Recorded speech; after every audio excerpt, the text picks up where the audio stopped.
Problemado ngayon mga kababayan yung mga defenders ni Maudig saka ni Inday.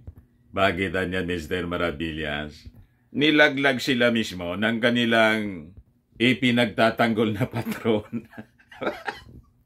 Bumaliktad lahat mga kababayan. Lahat ng sinabi ni Maudigs, binaliktad niya lahat. Yung latest mga kababayan na pagpapresko niya, diretso nang bumahag yung buntot ng maisog leader.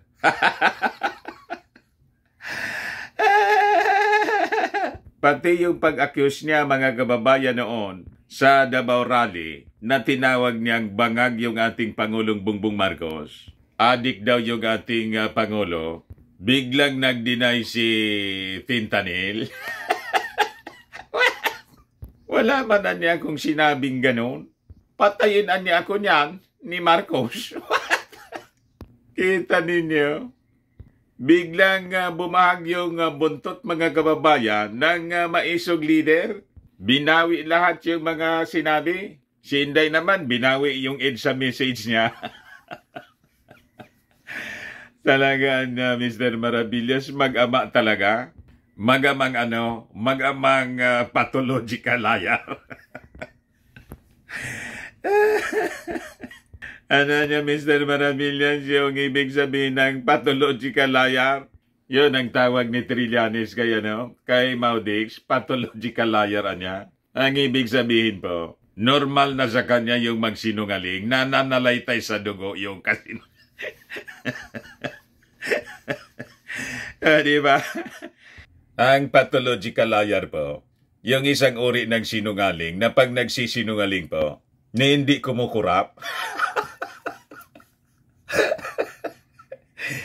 Sanay na sanay mga kababayan. Ito ngayon yung mga balita. Galing ito doon sa nauna na tayo na nagkwento nito. Galing doon sa papreskon ni Maudigs noong isang araw. Sabi niya rito, papatayin ako ni Marcos niyan. Rody Duterte denies calling President a drug addict. Matindi talaga niya, Mr. Maravillas. Huling-huli na sa kamera. Na nanggagaling sa bibig niya. 3 linggo pa lang niya yung lumipas, iba na yung sinasabi. Pati po yung secession ng Mindanao. Sabi ni Maudigs, taktiko man lang niya yun. Duterte calls Mindanao secession talk a tactic emphasizes need to for fairer resources distribution. Nagkaisa kasi mo yung mga taga Mindanao na mga congressmen at pinag-aaralan na yung pag-file ng kaso. Kaya biglang atras mga kababayan si Maudigs, bumahag yung buntot po ng maisog leader. Kaya basag na basag, pati yung kanyang mga defenders na mga DDS vloggers, hindi na po malaman kung paano nila i-defend si Digong. Pati si Inday mga kababayan. Sige, paliwanag po ng pag-withdraw niya ng anniversary message ng EDSA. Yung palusot po, nag-system error daw mga kababayan yung social media niya. Wala man daw siyang intensyon na magpalabas ng mensahe nung EDSA People Power. May ganon niya talaga Mr. Maravillas. Ganon po ang susunod na Pangulo. Laging may error sa kanyang mga sinasabi. Mana sa tatay po, laging may error. Intentional po yung mga errors na ginagawa niya. But before ko mga kababayan ibigay sa inyo yung full story ng mga balitang yan, click subscribe muna dito sa ating YouTube channel. And hit the notification bell para lagi po kayong updated sa mga kaganapan dito sa ating bansa. Like and share na rin po ninyo ng ating video. At wag na rin po ninyo na skip yung ating mga commercial ads para tuloy-tuloy lang ang pag-unlad ng Bagong Pilipinas. Sa mga naghanap po ng malinis and spacious fitness gym, punta lang po kayo sa aming Colossal Fitness Gym. We also offer Grab Car Rental with our brand new 2023 model ng Toyota Innova. We also accept booking for those who are planning to travel via PAL, Cebu Pacific, and other airline companies, local and international. And bills payment for Meralco bills, Aleco bills para dito sa mga taga-Albay, PLDT, etc. Kahit saan po kayo gusto na mag-travel, pwede na kayo magpa-booking dito sa amin online. Bumili ng ticket. Pati sa mga hotels po, nagbo-booking kami. May Paymaya po kami rito at may bayad center na rin. Ang Colossal Fitness Gym is located at 3rd floor Security Bank Building, Landco Business Park, Legazpi City, Albay. For inquiries, look for Jilon Maravillas. Contact number 0966-802-0949. Yan po yung aming Innova. Lagi nang matao sa amin po. Na-set up na rin yung mga bagong gym equipments. May treadmill na rin po kami. Ito po naman yung bago naming product na binibenta online. Eye Glow Serum, galing pong South Korea. Whitening po siya. Tingnan ninyo yung epekto sa aking anak na architect entrepreneur. Before and now. Sa mga inquiries po ninyo, dumiritso na lang kayo sa kanyang messenger sa Facebook, Riz Maravillas. Ito naman po, Firmax Firming and Lifting Cream, pinapahid po sa mga pulses and affected area. Mainam po ito sa mga pains at paninigas na mga kaso-kasoan. Ito naman po, Automax Radiant Serum. Sa mukha naman yung application. Anti-aging po siya. You will look 10 years younger than your age. Sa mga cancer patients naman po, baka lang gusto ninyo itong itry. Ningxia Red Mix fruit drink. Hindi man po siya gamot. Food supplement siya. Kaya lang, gawa siya mga kababayan sa goji berry. Yung goji berry may anti-cancer properties. Ngayon, yung mga inquiries ninyo, dumiritso na lang kayo sa aking messenger po para masagot namin agad. Ayos pa? Ayos na niya, Mr. Maravillas. Di balikan natin yung biglang pagbahag ng buntot ng maisog leader na si Maudigs. Siguro niya, Mr. Maravillas, yung mga supporters ngayon ni Maudigs, iyang-iya na sa kanilang sarili.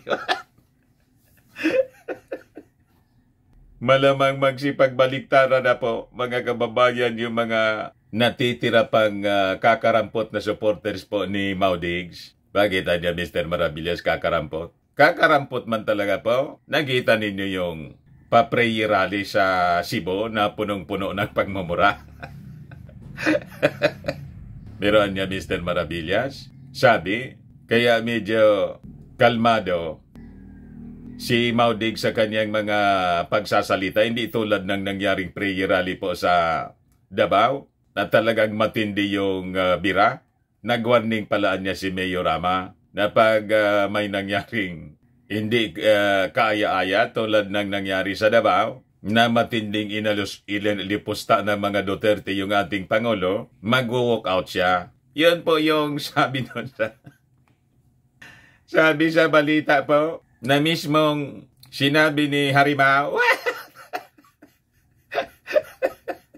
Kaya pala niya, Mr. Maravillas, hindi ka kasing tindi ng intensity ng paninira sa Davao, yung nangyari sa Cebu. Yun daw yung naganap, mga kababayan. At ito na nga po ang mga balita ngayon. Nang magpa-press-con si Maudigs the other day, bumaliktad ng tuluyan po. Ito yung pa-press-con niya noong isang araw, February 27, covered live by News 5. Dito 180 degrees turn around, mga kababayan, si Maudigs. Lahat ng sinabi niya, mga kababayan, doon sa Davao Rally, binaliktad niya. Pati yung pag-accuse niya sa ating Pangulong Bongbong Marcos na bangag, dininay na niya, mga kababayan. Ito yung balita ng Politico News. Papatayin ako ni Marcos niyan. Rodi Duterte denies calling President a drug addict. Duterte clarified on Tuesday that he simply said Marcos was taking a drug during a prayer rally in his bailiwick, Davao City, in January. Sa kanya, Mr. Maravillas, i-recorded siya ng mga vloggers niya mismo. At saka ng mainstream media, kinover yun eh. Kasi yung unang maisog prayer rally po sa Davao, isinabay niya sa launching ng bagong Pilipinas. Nakabantay yung media eh. Kasi gustong tapatan yung activity ng ating ng ating Pangulong Bongbong Marcos. Sabi niya rito, wala ko sinabi na ganoon.